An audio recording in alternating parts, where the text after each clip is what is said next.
welcome to the Very Not Normal podcast with Frieda Vizel, a podcast in which I explore culture, propaganda, conformity, and other similar devious, not normal ways of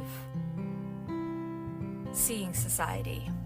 So this episode, I want to introduce myself a little bit and tell you the backstory of this fascination, lifelong fascination of mine.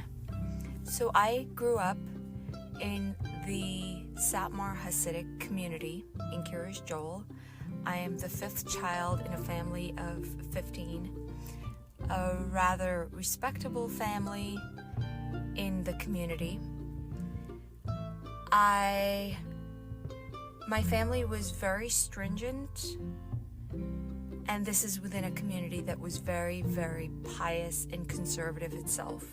The Hasidic community is an offshoot of Orthodox Judaism, and it is largely comprised of immigrants, refugees from World War II, the Holocaust, and those who have remade their lives here in New York with an emphasis, a focus when they recreated their lives on conserving their culture, on not assimilating. The very antithesis of what most earlier Jewish immigrants did, which was to become Americanized, was driving my grandparents, who had a very cynical attitude towards America and did not want to Americanize. So I grew up in New York, but not. I spoke Yiddish as a first language. I always wore dresses. Girls were very segregated and modest. And there were very strong gender expectations, and life was very carved out for you. You knew that at 18 you're going to get engaged, and at 20 you'll be a mother, and at 40 you'll start marrying off kids, or maybe a little sooner, and you'll become a grandma, and then you'll go into the great-grandparent phase, and there were all these levels that ultimately ended with a large brood of offsprings and a very fulfilling life, and especially if you had money and successful line of children and heirs. And I mean, I wasn't exposed to any of the secular world. We had very strict censorship in our culture, so I didn't know any of American values. For instance, I didn't know anything about romance. I didn't read any books on romance. I didn't understand romance. Most of our touchy-feely books in childhood were about friendship and all the maudlin, excessive sentimentality around that, or parent-child relationship, respecting the parent, appreciating the parent. A lot of old-school values that were really, really conserved and unique from the dominant culture we were operating in. So I wasn't exposed to the form of education around me, and in this, that's just, anyone born in the 80s would have experienced. And my concept of education was learning a number of things in secular studies that we were supposed to know in order to repeat them, like in order to get good grades. There was no career implication to our secular studies. It was just you had to learn it because you had to be a good girl.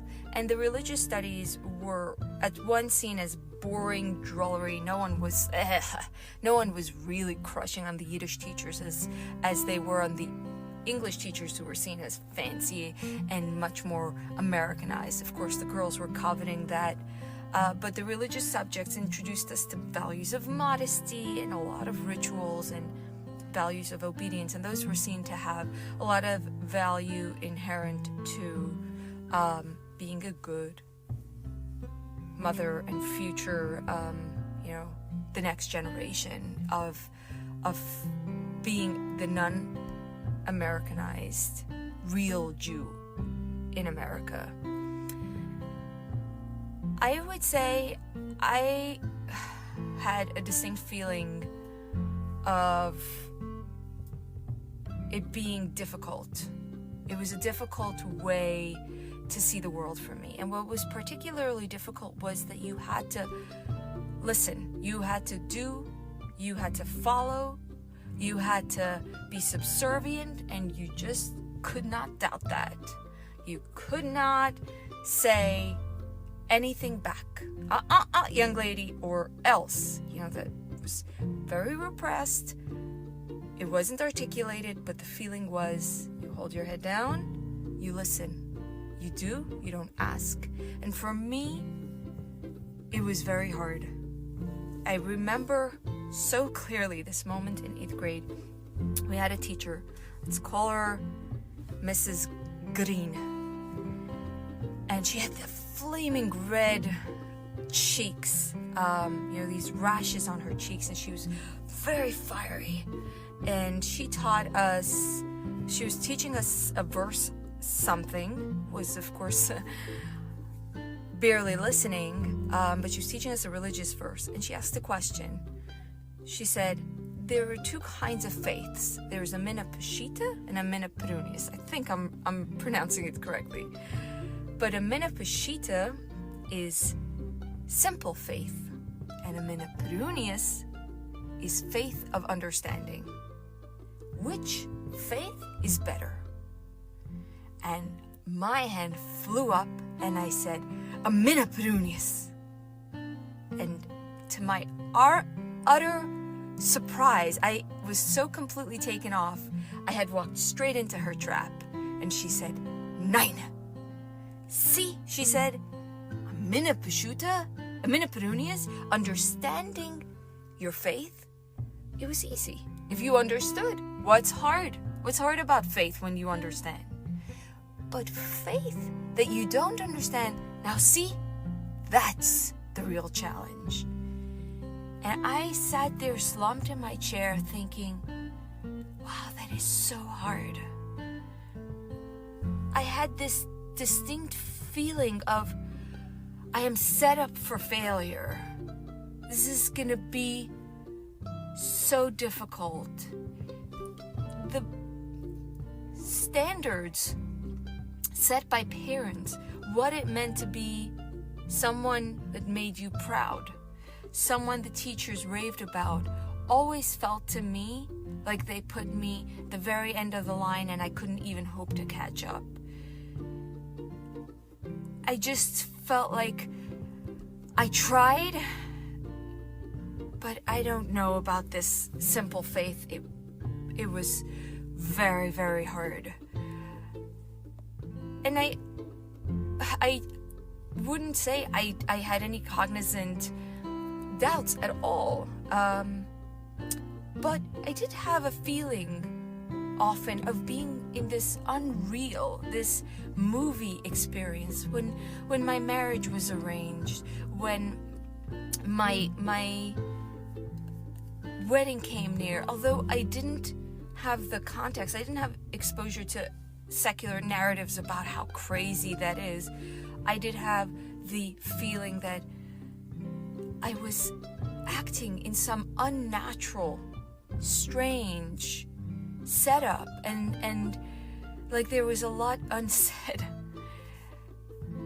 But of course, I went along with it. I still got engaged to the first boy I was introduced to, and I still got married, and I still got pregnant, and I still had one pregnancy that ended in stillbirth, and still went ahead and got pregnant right away again.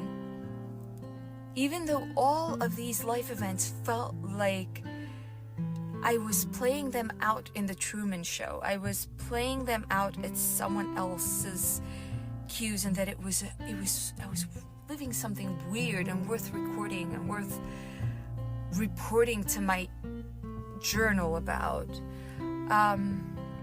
And And then I started to be exposed to the secular world after my marriage. And, through movies at first and then through books.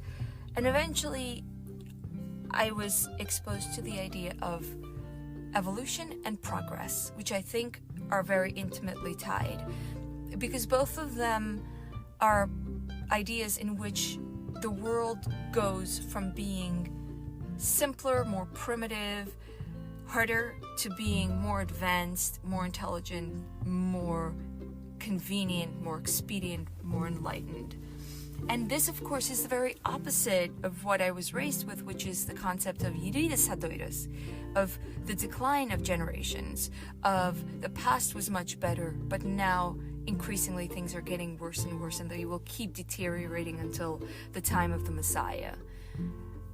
And I think because of my personality and my tendency towards optimism and a bit of self-delusion, always trying to tell myself something positive, I was extremely taken in to learn about scientific thinking and to learn about evolution and to learn about the scientific process and progress and social progress, was to find a worldview that blew me away, but also made me feel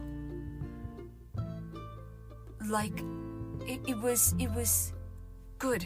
It was something, it was good news. It was, wow, reverse aging kind of news.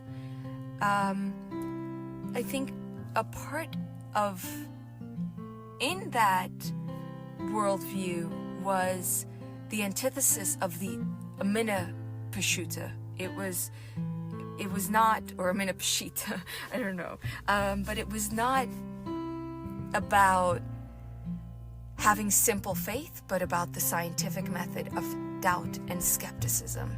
You question everything. Authority explains everything. You have a right to understand. Faith without understanding is not faith. And I think in this worldview, I saw for myself a place much more comfortable than in the Hasidic world. It was a feeling of, here are people who will appreciate me. This is a worldview where I will fit. So the entire process of shattering my faith, which has historically been written of as a very tragic event, a moment of loss, like the Solomon Maimon memoir concept, which is you lose this illusion, was actually for me a feeling of stepping out of the movie and into something that was organic to me and that wasn't performative because you believed what you were doing and how you were living, and that was on a very personal level something that served my temperament well.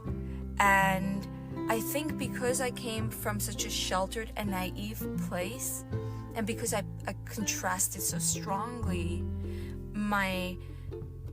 the secular Enlightenment ethos with the Hasidic rigid, do as I say, yes it is censored, yes we are not equal, yes women are in the back of the line, yes you serve your man, yes he owns your things, because everything was so straightforwardly unfair in the Hasidic community, I took very naively seriously everything of the progressive promise. Well, Hasidim said that women's purpose are to have children and they aren't intellectually on the level of men. But in the secular world, they say that women are pretty much equal to, not pretty much, they're equal, and they're even given special treatment because we need to compensate for injustices. So I believed both at face value. It took me a long, long, long time to lose the second set of faith. And to lose it was a very different kind of loss, and a much more difficult one. I left the Hasidic community in 2010, and when I left, I left with my son. It was a very difficult process, but I'm a fairly stubborn and goal-oriented person, and I overcame really, really brutal bullying, and I had to deal with going from a lifetime of trying to fit in and trying to be normal to suddenly being that character of not normalness that I'd been terrified of always, when I felt that I wasn't as good as the other girls, and that was excruciating, but it felt like the payoff was worth it, because I would reach this new world where the value system aligned with mine, priorities aligned with mine. And when I left with my son, when I finally was able to leave after many years of so much drama, of which I won't go into here, I left. I enjoyed the first things like riding a bike and wearing jeans and going to a college campus, which I thought was this place of thinking and enlightenment and Aristotelian ideas, and the smartest people were philosopher kings, and it was good. My son learned English, and I grew in my hair, which had to be shaved as part of the Hasidic custom, and I colored it and I cut it, and it was of course utopian. I think what really started to become difficult was when my cost of living doubled again and again, and I couldn't catch up financially, and I realized, and I felt it was near impossible to get any protection from what I felt, or any support from what I felt was a world that would buoy me from economic devastation. It was part of this, well, women are made, you support women. They had single mothers, you don't let them go under, especially if they've worked since they're 17, etc. It was the whole American dream, and it was a very personal loss of that myth, but on a grand scale, I kept believing in it.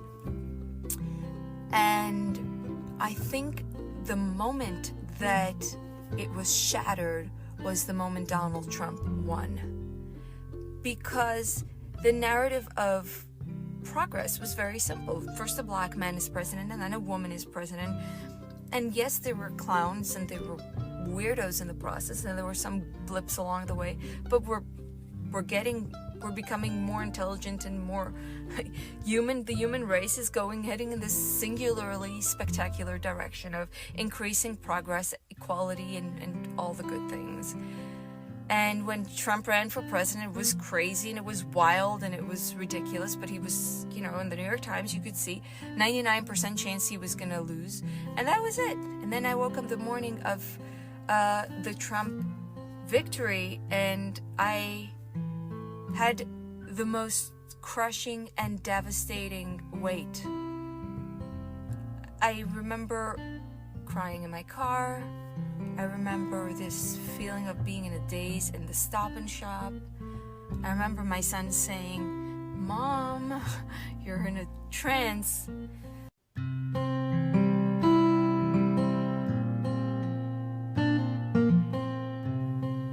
What affected me so much was not Trump per se. I never got swept up in the whole obsession over Trump, his hair, his tweets, his every little movement, his tan. It was a confusion and a disorientation that I can see in hindsight as a crisis of faith. I had believed that we had a new method of facts, citations, data, statistics that was in contrast to legends and myths and made-up baloney bubamaisis that are handed down. I had believed that we valued freedom, equality, justice, empathy, racial equality, gender equality, the little person standing up to authority, non-conformity.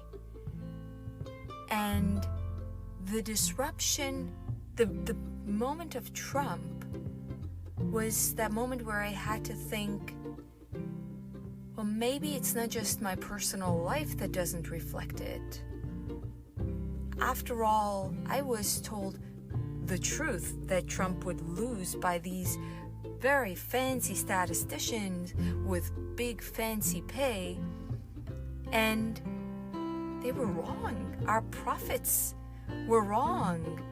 Our promises were a facade. They were a narrative that we sold to make our lives appealing, but they were in stark contrast to extreme economic inequality, tremendous wastefulness in how we were living, in increasing monopoly over everything, in so much elite power on intellectual life, and in a media that was propagandistic, that had promised us Trump as the loser and Hillary as president, but not out of integrity, but they had revealed themselves to be biased parties in this situation. Free press, maybe not so free.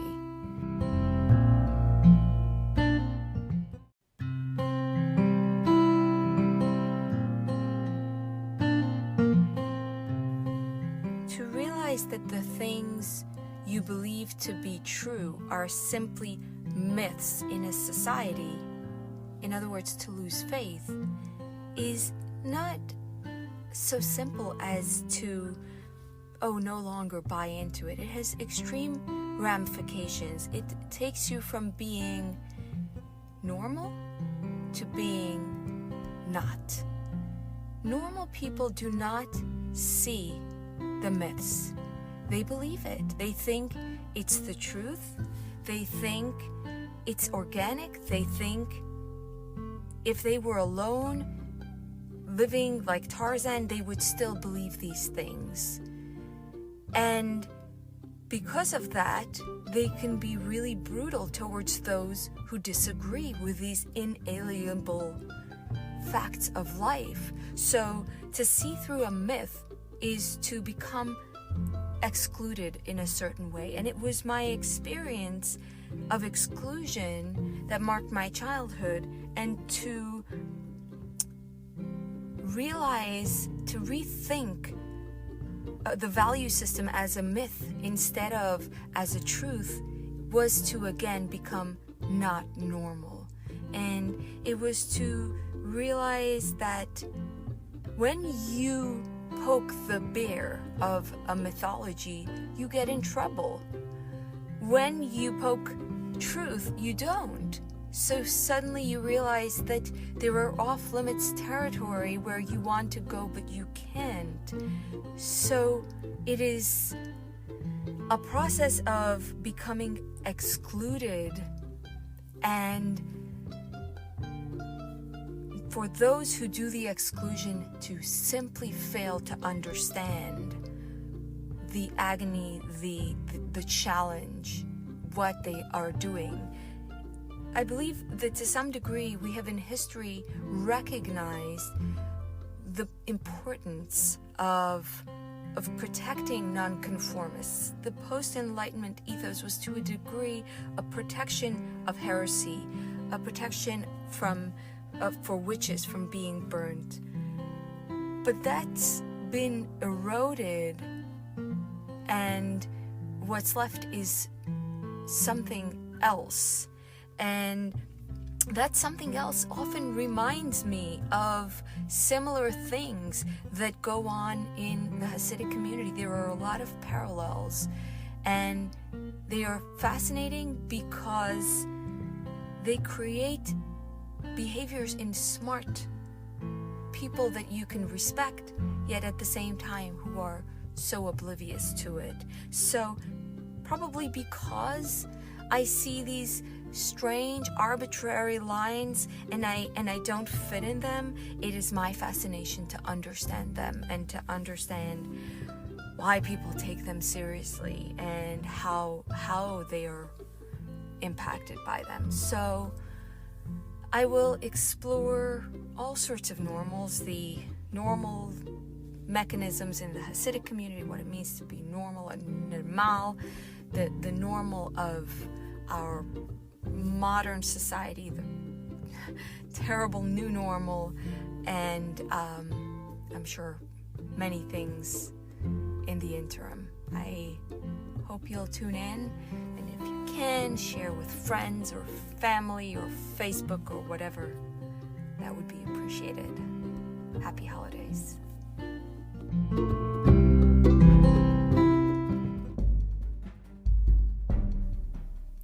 You can send a recorded audio message to me, which I can maybe incorporate in a podcast and respond to in a podcast, by going to the following link: Anchor, anchor.fm/FRIEDA-VIZEL/message.